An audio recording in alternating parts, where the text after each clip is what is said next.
دیکھیے قرآن مقدس میں اللہ عز و جل نے کتنی پیاری بات فرمائی ہے۔ اللہ اکبر۔ ایک انسان جب اپنی ماں کے پیٹ سے نکلتا ہے تو اس انسان کی سچویشن کیا ہوتی ہے؟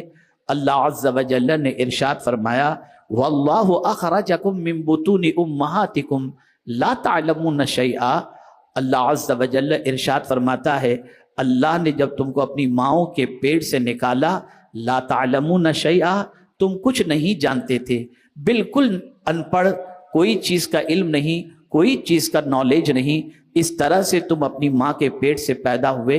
لیکن پھر آگے میرا رب فرماتا ہے وَجَعَلَ لَكُمُ السَّمْعَ وَالْأَبْصَارَ وَالْأَفْئِدَةَ قَلِيلًا مَا تَشْكُرُونَ۔ اللہ عز و جل نے تمہارے لیے کان بنائے، آنکھ بنایا، دل بنایا تاکہ تم اللہ کا شکر ادا کرو۔ یہاں سے یہ بات سمجھ میں آئی، کان کا ذکر پروردگار نے پہلے فرمایا، اس کے بعد آنکھ کا ذکر فرمایا، اور اس کے بعد دل کا ذکر فرمایا۔ یاد رکھیں اللہ عز و جل کے وہ بندے جو اچھی باتیں سنا کرتے ہیں اور اچھی باتیں دیکھا کرتے ہیں، ان کا دل بھی اچھی باتوں کی محبت کے اندر اور اچھے لوگوں کی محبت سے سرشار ہوتا ہے، اور جن کی آنکھیں اور جن کے کان غلط باتیں سنا کرتے ہیں اور دیکھا کرتے ہیں، ان کے دل میں گناہوں کی محبت پیدا ہوا کرتی ہے۔ کان کا بڑا کلیدی رول ہے اور آنکھ کا بھی بڑا کلیدی رول ہے۔ ان دونوں کا ذکر اللہ عز و جل نے پہلے فرمایا اور دل کا ذکر بعد میں فرمایا۔ آدمی کچھ سنتا ہے اور سننے کے بعد اور کچھ دیکھتا ہے، دیکھنے کے بعد اس کی محبت اس کے دل میں پیدا ہو جاتی ہے۔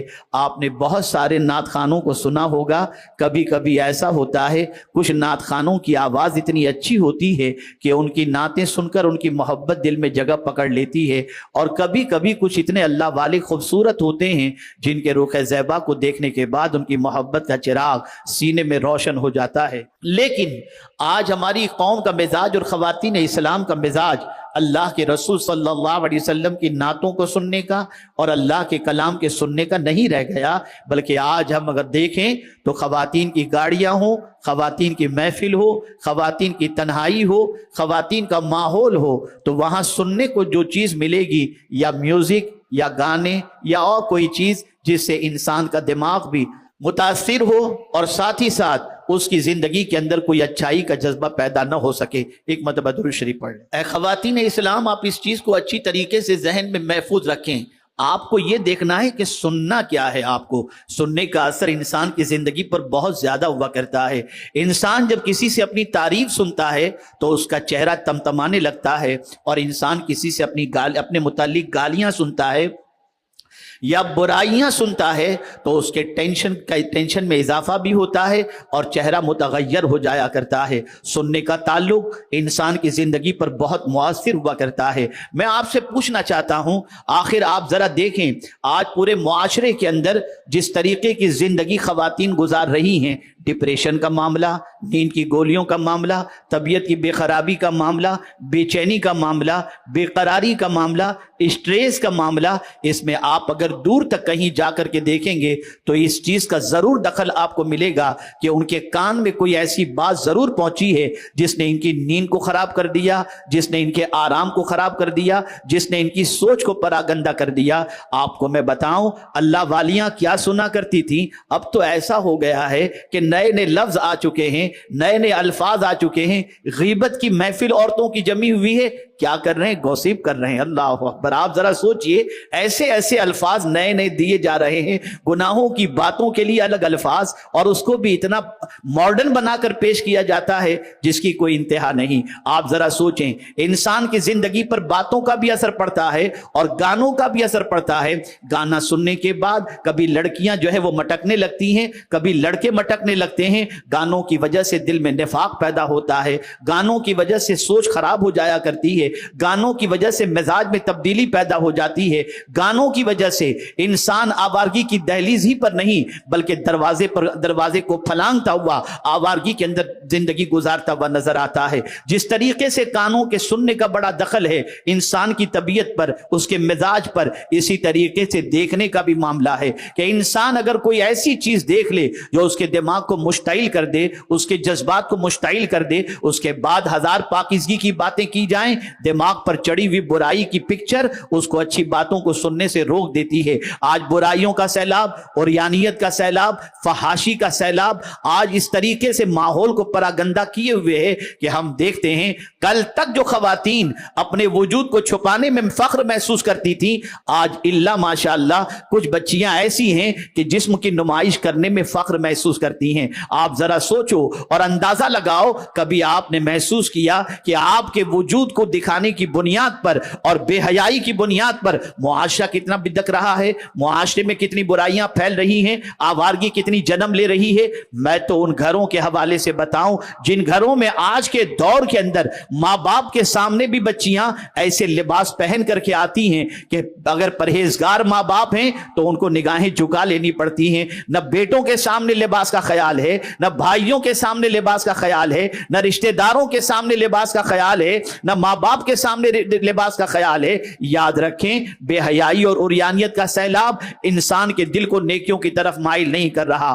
آج اگر معاشرہ بگڑ رہا ہے تو اس میں سب سے پہلے معاشرے کے بگاڑنے کے اندر سننے کا اثر اور دیکھنے کا اثر۔ جب آدمی سنتا ہے غلط چیز تو اس کی زندگی کے اندر، اس کے دل کے اندر غلط چیز کی محبت پیدا ہوتی ہے۔ جب غلط چیز دیکھتا ہے تو غلط چیز کی محبت پیدا ہوتی ہے۔ جس طریقے سے انسان اگر کعبہ دیکھے تو طواف کا جذبہ پیدا ہوتا ہے، گنبد خضرا دیکھے تو درود شریف کا جذبہ پیدا ہوتا ہے، اسی طریقے سے میرے پیارے آقا صلی اللہ علیہ وسلم کے پیارے دیوانوں قرآن دیکھے تو اللہ کی کتاب کی تلاوت کا جذبہ پیدا ہوتا ہے۔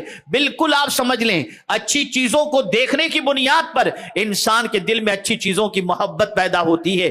کہیں کعبہ شریف کی تصویر لگی ہو تو دیکھ کر خانہ کعبہ کی محبت پیدا ہوتی ہے، کہیں گنبد خضرا کی تصویر لگی ہو دیکھ کر مدینہ جانے کی تڑپ پیدا ہوتی ہے۔ لیکن آج اگر ہم دیکھیں تو اس ماڈرن کلچر کے اندر ہماری بیڈ روموں کے اندر اور ہمارے شبستانوں کے اندر اور ہمارے ڈرائنگ روم کے اندر اور ہمارے ہال کے اندر نہ جانے کس کس قسم کی تصویریں ہیں۔ میں تو ایسے بہت سارے گھروں میں گیا ہوں جہاں میاں بیوی کی شادی کی تصویریں سرہانے پر لٹکتی ہوئی بیڈ روم کے اندر نظر آتی ہیں۔ میں سمجھ نہیں پاتا کہ آخر اس کی نمائش کی کیا وجہ ہے اور کیا ضرورت ہے۔ اللہ اکبر، ہم دیکھ رہے ہیں کان اور آنکھ کو آوارہ کر دیا، اور اگر کسی انسان سے کہا جائے یہ نہ سنو، غیبت نہ سنو، چغلی نہ سنو، گانے نہ سنو، غزلیں نہ سنو، تو انسان کہتا ہوا نظر آتا ہے کان ہیں، اگر یہ نہ سنیں تو کیا سنیں؟ تو میں آپ سے عرض کروں گا، جس نے کان دیے ہیں نا وہی قیامت میں پوچھے گا، اے میرے بندو ذرا بتاؤ میں نے کان تم کو کس چیز کے سننے کے لیے عطا کیے تھے؟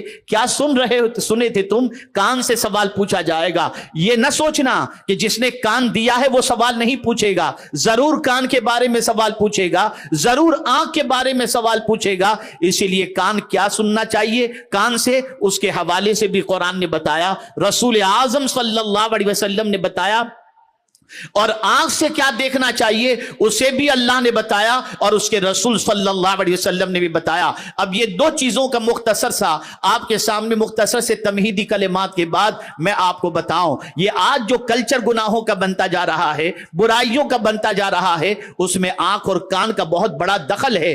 برائیوں کو دیکھتے دیکھتے، برائیوں کو سنتے سنتے، گندی چیزوں کی گندی باتیں سنتے سنتے دلوں میں گناہوں کی محبت نے جڑ پکڑ لی، اور اس بنیاد پر ہمارے قدم لڑکھڑا گئے اور برائیوں کے راستے پر چل پڑے۔ ایک زمانہ تھا کہ مائیں رات کو سونے سے پہلے اپنے بچوں کو سنایا کرتی تھی، لیکن کیا سنایا کرتی تھی؟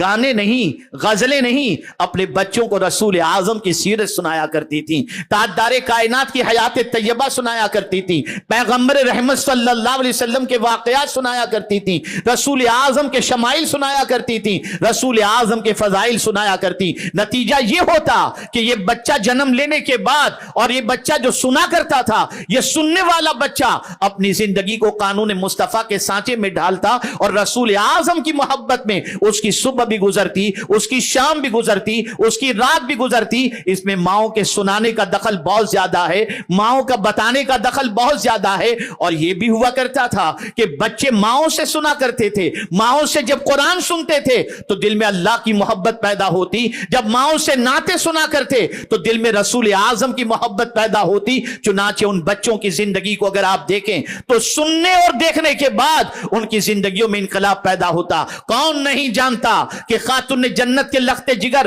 امام حسین نے بڑی قربانی اللہ کی راہ میں پیش کی. میں حیران ہوں یا اللہ, چھوٹی قربانی دینے کے لیے آج کا بچہ تیار نہیں ہوتا, لیکن کربلا میں تاجدار کربلا نے بیٹا بھی قربان کیا, بھانجا بھی قربان کیا, بھتیجا بھی قربان کیا. یہ قربانی کا جذبہ آیا کہاں سے؟ تو انہوں نے اپنی ماں کو قربانی دیتے دیکھا تھا, اپنے باپ کو تلاوت کرتے دیکھا تھا, اور ساتھ ہی ساتھ زندگی کی آخری سانس سجدے کے اندر نکل جائے, یہ جذبہ اگر امام حسین کے دل میں تھا تو سن کر کے بھی تھا اور دیکھ کر کے بھی تھا کہ رات کو آنکھ کھلا کرتی تھی تو ماں کو سجدے میں دیکھتے تھے, دن میں اپنے والد کو دیکھتے تو محراب کے اندر دیکھا کرتے تھے. اس وجہ سے ان کی زندگی میں یہ انقلاب پیدا ہوا. یاد رکھیں, اچھی باتیں سنا کرو, اچھی باتیں دیکھا کرو, اچھی چیزیں دیکھا کرو, تاکہ تمہاری زندگی کے اندر انقلاب پیدا ہو جائے.